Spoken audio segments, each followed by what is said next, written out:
Welcome to Thrilling Tales of Adventure.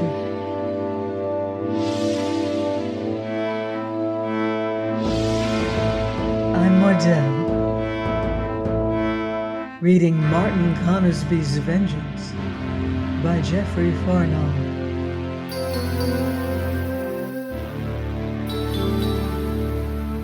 Chapter 6. How I Succored one Don Frederigo, a gentleman of Spain. I was out upon the reef, waving my arms like any madman, and shouting to the vague figure huddled in the stern sheets. As the boat drew nearer, I discovered this figure to be a man in Spanish half-armor, and the head of this man was bowed meekly upon the steel-clad breast, like one overcome with great weariness. But presently, as I watched, he looked up, like one awaking from sleep, and gestured feebly with his arm, whiles I, beholding here the means to my deliverance, babbled prayers of thankfulness to God. After some while, the boat being within hail, I began to call out to this solitary voyager, for companion had he none, it seemed, how he must steer to avoid the rocks and shoals. At last, the boat being come near enough, and the sea very smooth, I waded out, and watching my chance, clambered aboard over the bows, and came all dripping, eager to welcome this heaven-sent stranger, and thus beheld the boat very foul of blood, and him pale and hollow-cheeked, his eyes dim and sunken. Moreover, his rich armor was battered and dinted, whiles about one leg was knotted a bloody scarf. "Señor," said I in my best Spanish, "a lonely man giveth you right hearty greeting." "I thank you, sir," he answered, and in very excellent English, "though I do much fear you shall abide solitary, for as I do think I am a-dying. Could you bring me water?" The words ended in a sigh, and his head drooped so that I feared he was already gone. But finding he yet breathed, I made haste to lower the sail, and shipping oars, paddled towards that opening in the reef that gave upon the lagoon. Being opposite this narrow channel, I felt the boat caught by some tide and current, and swept forward ever more rapidly, insomuch that I unshipped the oars, and hasting into the bow, caught up a stout spar, wherewith to fend us off from the rocks. Yet more than once, despite all my exertions, we came near striking, ere, having passed through this perilous gut, we floated into the placid waters of the lagoon beyond. Very soon I had beached the boat as securely as I might on that spit of sand opposite Skeleton Cove, and finding the Spaniard yet a-swoon, I lifted him, albeit with much ado, and setting him across my shoulder, bore him thus into the cool shade of the cave. There I laid him down beside the little rill to bathe his head and wrists with the sweet water, and moisten his parched lips. At this he revived somewhat, and lifting his head, eagerly drank so much as I would allow, his sunken eyes uplift to mine in an ecstasy. "Young sir," said he in stronger voice, "for your kind charity, and this good water, may the saints requite thee. 'Tis 3 nights and 2 days since I drank." A shadow fell betwixt us, and looking up, I beheld Joanna. Now in one hand she grasped the Spaniard sword she had stolen out of his boat, and her other hand was hid behind her, wherefore I watched her narrowly, as she stood gazing down at this wounded man, and at first she scowled at him, but slowly her look changed, and I saw her vivid lips curl in her baleful smile. "Oh," said she very softly, Oh, marvel of marvels! Oh, wonder of wonders! Even and in very truth, it is Don Federigo di Rosalva y Maldonado, wafted hither by wind and tide to Joanna and judgment. Oh, most wonderful!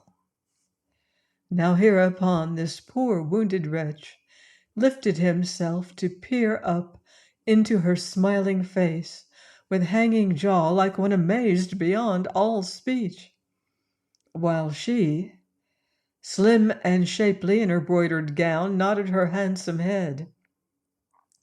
"Verily," quoth she, "'tis the hanging bloody governor of Nombre de Dios come to justice.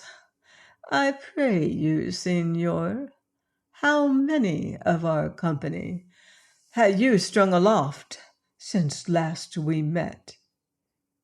Here, though with much painful ado, the Don got to his feet and made her a prodigious fine bow. "The Señorita Joanna honors me by her notice," said he. "I should have doubtless known her at once, but for her change of habit, and I am happy to inform the Señorita I have been so fortunate as to take and hang no less than 25 of her pirate fellowship since last I had the gratification of meeting her." "Ha! You lie!" cried she passionately. "You lie!" "They swing in their chains along the mole outside Nombre de Dios to witness for my truth, Señorita. And now," said he, propping himself against the rock behind him, "it is my turn to die, as I think. Well, strike, lady, here above my gorget." "Die, then!" cried she, and whipped a pistol from behind her. But as she leveled, I struck up the weapon, and it exploded harmless in the air. Uttering a scream of bitter rage, she thrust with the sword. But I put up the stroke, thereby taking a gash in the arm, and gripping the rapier by the guards, I twisted it from her hold. And now she turned on me in a very frenzy. "Kill me, then!" she panted, striving to impale herself on the sword in my hand. "If this man is to come betwixt us now, kill me in mercy and free me from this hateful woman's flesh." But here, spying my arm bloody, she forgot all her anger in a moment. "Are ye hurt?" said she. "Are ye hurt? And all to save this miserable fool?" And suddenly, or ever I might prevent, she caught my arm, kissing the wound, heedless of the blood that bedabbled her cheek in horrid fashion. "Oh, Martino," said she, leaning against a rock, when at last I broke from her, "you are mine, now and always, as you were in other times long since forgot. In those days your blood was on my lips, I mind, and your kisses also, ere you died. Mine you are to death, aye, and through death to life again. Mine. And today is today, and death not for you or me yet awhile." When she was gone, I turned to find this wounded man upon his knees, his head bowed above a little gold crucifix between his hands. "Sir, what would you?" I questioned, struck by his expression when at last he looked up. "I make my peace with God, Signor, since I am soon to die." "Nay, sir, I do trust your hardships are ended." "Shall be, Signor, today, tomorrow, the day after," said he, smiling faintly and shrugging his shoulders. "A sudden shot, steel are the back. 'Tis better than death by famine in an open boat. You, Signor, have saved me alive yet a little, doubtless for your own ends, but my death walketh yonder, as I know. Death in form shapely and fair seeming, yet sure and unpitying none the less. "Ha, do you mean the woman?" I questioned. "The Señorita Joanna? Verily, Señor." "Never think it," quoth I. "'Tis wild, fierce creature, yet is she but a woman and young." Now hereupon this wounded man lifted weary head to stare on me, his eyes very bright and keen. "Señor," says he, "either you do mock me, or you nothing know this woman. But I do know her well, and too well. Señor, I have warred with and been prisoner to you English. I have fought Indians. I have campaigned against buccaneers and pirates these many years, but never have I encountered foe so desperate, so bold and cunning as this Señorita Johanna. She is the very soul of evil, the goddess of every pirate rogue in the Indies. 'Tis she is their genius, their inspiration, her word their law. 'Tis she is ever foremost in their most desperate ploys, first in attack, last in retreat, fearless always. I have known her turn rout into victory.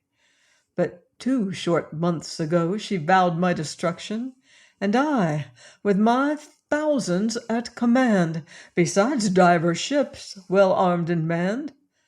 Today I am a woeful fugitive, broken in fortune, fleeing for my life, and Señor, fate has brought me through shipwreck and famine all these weary miles into the grasp of her slender, cruel hands. Thus and thus do I know myself for dead man, and shall die howsoever I must, as becometh me." His keen eyes lost their fire, his head drooped, and looking down on him as he lay huddled against the rock, I did not doubt but that much of this was no more than the raving of his disordered fancy. So I set my arm about this poor gentleman, and brought him into my habitation, where I loosed off his chafing armor, and set myself to feed and cherish him, bathing the hurt in his leg, the which I found very angry and inflamed. This done, I bade him to be of good comfort, and yield himself to slumber. But this he could in no way accomplish, being restless and fevered, and his mind harping continually on the strange fate set him thus in Joanna's power, and the sure belief that he must die, soon or late, at her hands. "For look now, Señor," said he, "and observe my strange destiny. Scarce 2 months since I set out in a well-found galleon, I and 300 chosen men, to hunt down and destroy this very woman, her and her evil company. One of their ships we fell in with, which ship, after long and sharp debate, we sunk.